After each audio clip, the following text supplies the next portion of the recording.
Cette semaine, à l'occasion de la journée des forces armées, le président Bassirou Diomaye Faye a baptisé les promotions sortantes des écoles militaires.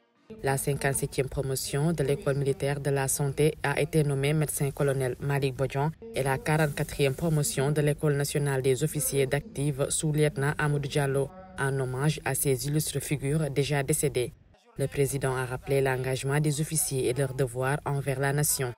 Cette journée commémore également la remise du drapeau du 1er régiment des tirailleurs sénégalais le 10 novembre 1960 et s'inscrit dans la préparation des Jeux olympiques de la jeunesse Dakar 2026.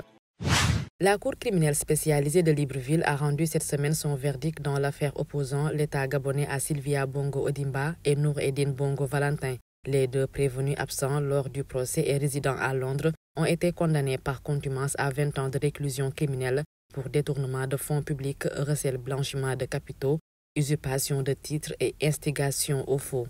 Sylvia Bongo a également été condamnée à 100 millions de francs CFA d'amende.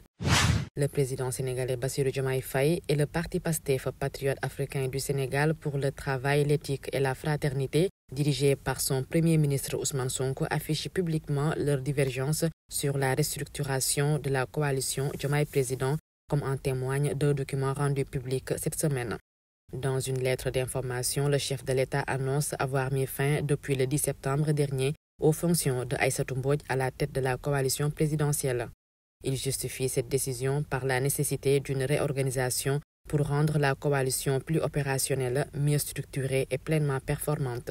Le président Faye a désigné Aminata Touré, ancienne superviseure générale de sa campagne électorale, pour conduire ce processus de restructuration, déplorant la léthargie et les facteurs de division qui persistent 2 mois après sa demande initiale.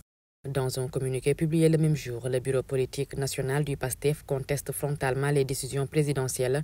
Le parti souligne que le processus de restructuration a déjà été entrepris sous la conduite d'Aïssatou Mbodj, aboutissant à la production de textes préparatoires, incluant une charte, un règlement intérieur et une proposition de nouveau nom, apte Alliance patriotique pour le travail et l'éthique.